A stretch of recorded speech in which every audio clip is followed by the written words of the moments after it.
So tonight I'm going to focus specifically on traction alopecia, okay? So if you're interested in that and want to know what it is and what causes it and what you can do about it, keep watching.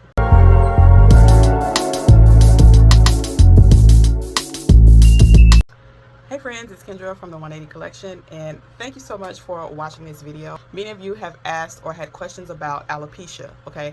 Alopecia in and of itself is not something that we can cover in one night, in one setting, in one video, because there are so many types of alopecia for one, and then there are so many causes. Traction alopecia, just so you know, is one of the only types of hair loss that is cosmetically induced, okay? That means it's caused by the way you style or care for your hair.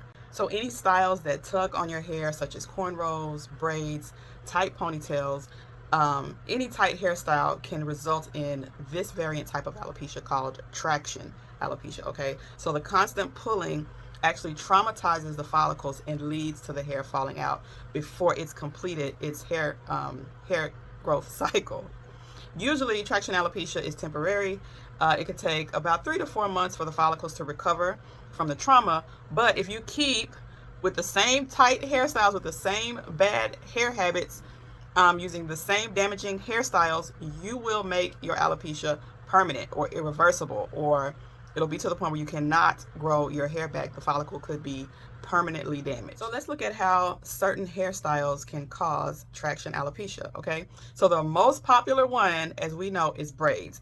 Whether that's cornrows, whether that's box braids, whether that's crochet styles, kiki twist, any type of style that uses some type of braiding technique is typically the #1 cause of traction alopecia. Okay, so why do we get braids? Look, I understand that braids are very convenient. It allows you to keep your hair tucked away.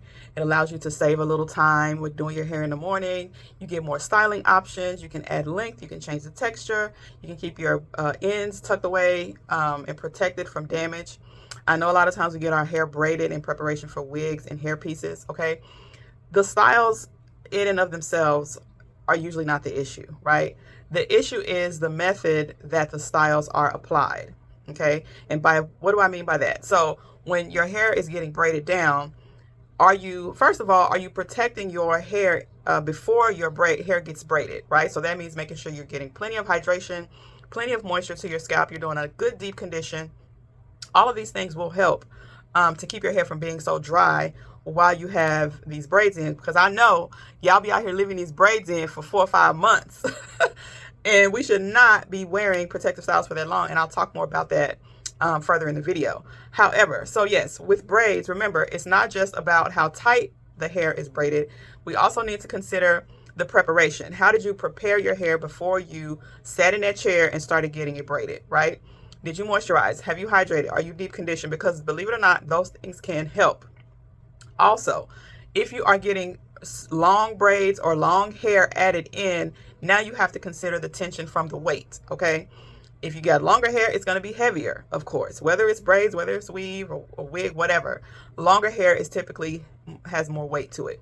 So that extra heaviness is going to, again, add more tension to your follicles.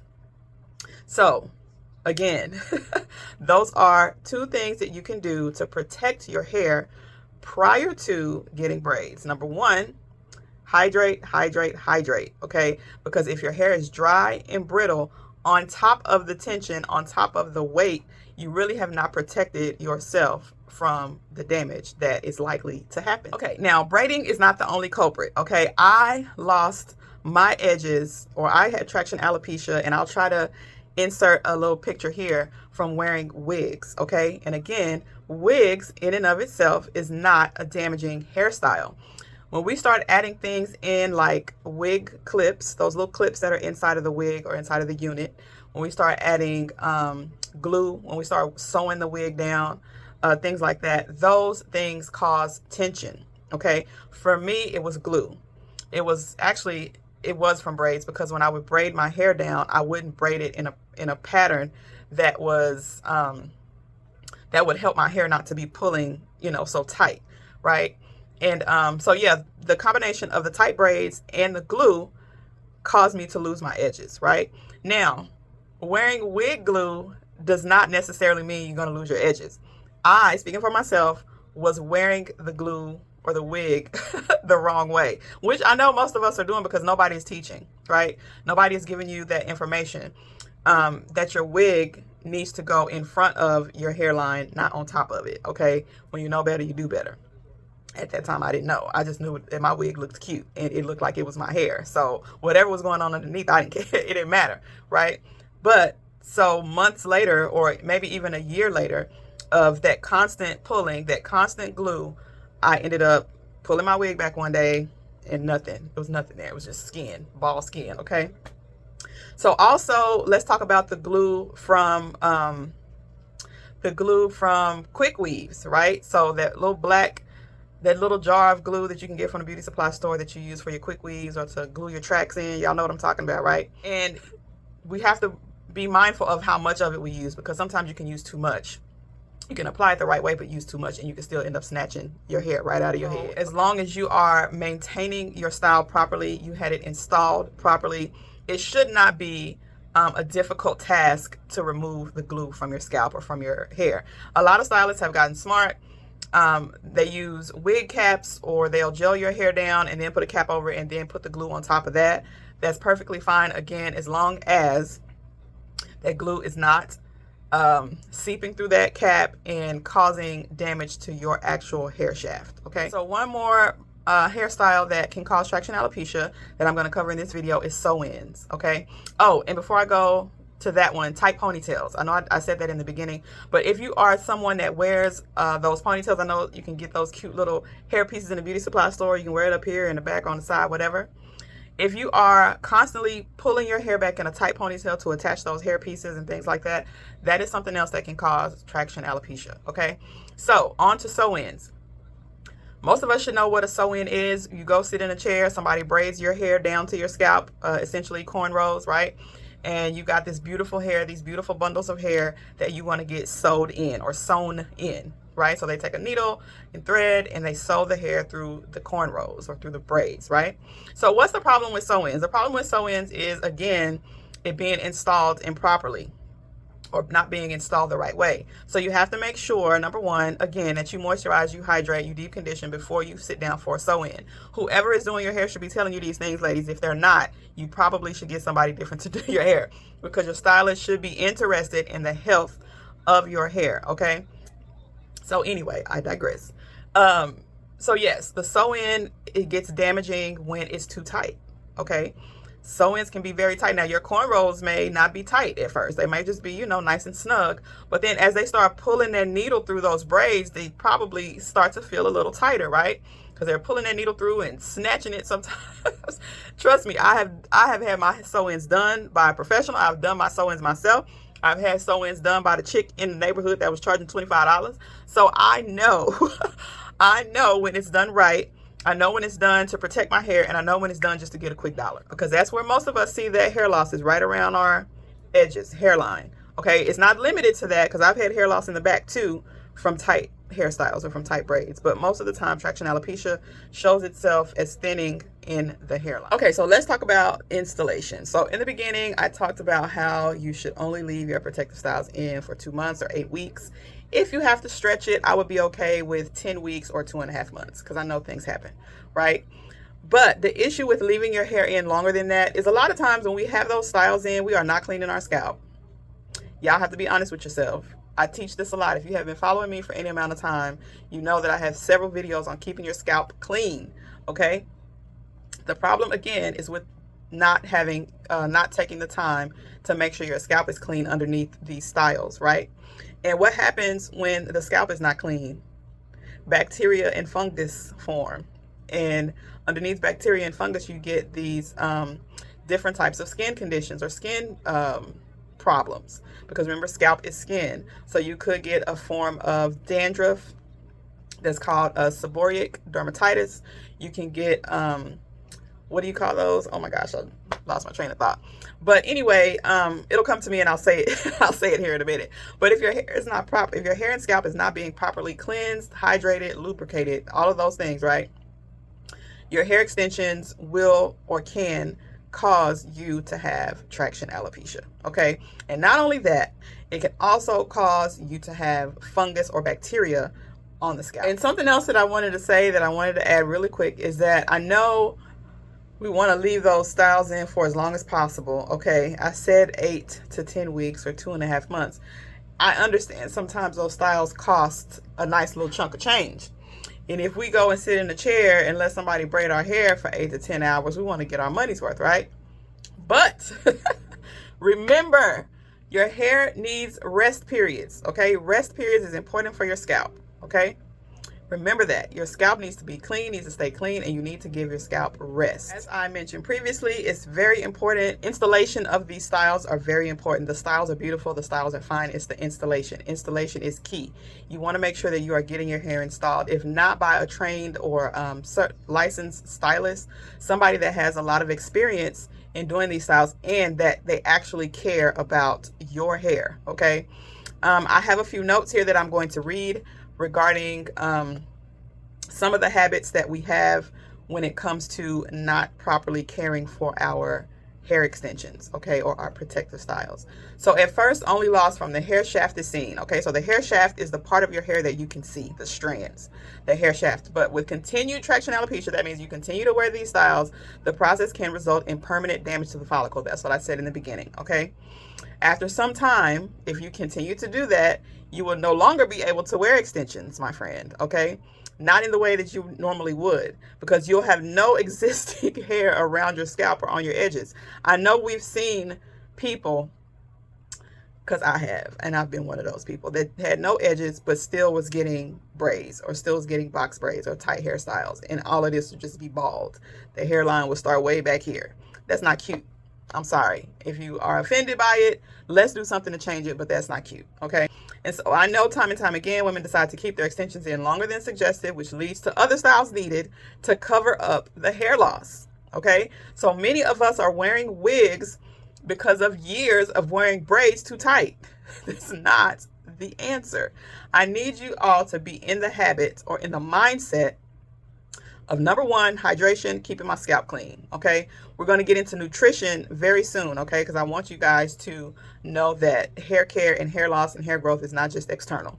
It's not. It's internal, right? So we're going to get into some of the things that can contribute to your hair falling out. So again, with hair glue, the most common side effects are maybe sensitive skin. Some of you may have a sensitivity to latex. A lot of those glues are latex based, okay? You can get contact dermatitis. That just means you get a really bad scalp irritation, itching, redness, puffiness, those things, okay? What else? Again, a well-trained stylist. I think I have this in my notes like 3 times. There's no substitute for a well-trained stylist, okay? If you're going to let somebody do your hair, make sure that they care, all right? So again, lastly, and definitely not least, probably the most important, is high standards of hygiene, okay? I have been wearing this crochet hair probably about a month. Yeah, maybe about a month. I regularly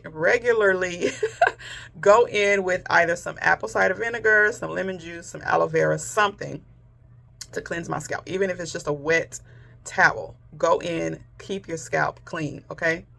A lot of these hairs that we add cause irritation, or they may have something in it that it's not clean, or what, you don't know. So again, hygiene is important. You can shampoo your scalp. A lot of styles allow for you to shampoo your scalp while you have the style in. Many stylists offer that service, okay? This helps to prevent the growth of fungus and bacteria. Many have asked, can I hide my alopecia? How can I cover my alopecia? Or how can I wear my hair while I'm waiting on it to grow back, okay? I had the same problem. I knew that I had edges that were gone, but I was not about to be that person that was walking around with my with my hair out like that.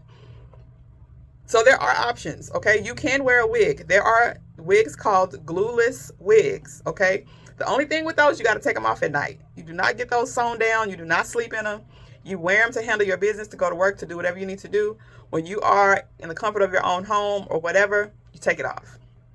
Let your edges breathe, okay? Wherever your hair loss is, you need to let your scalp breathe. You need to let your scalp rest. You need to treat it like a little baby, okay? You have a baby, you go out, you cover that baby up, you make sure it's protected, right? You don't want everybody touching on it, looking at it and all that, but when you get home, The baby can kind of take some clothes off. The baby can be free. You can treat the baby, feed the baby, treat your edges like a baby. There also are things called colored hairspray, right? I even have some. I thought I brought it in here, but I didn't. But you can get it in different colors from your beauty supply store. So they have black, they have soft black, they have brown, soft brown. You can find your color, okay? And you can just kind of lightly spray it through your scalp. Now, that's not a permanent solution. That's not something you should be overspraying or using every day. Okay, because again, you want your scalp to breathe. But in situations where you really want to try to kind of cover up some of the baldness, now if you are completely bald, like there's no hair, this is not a solution, okay?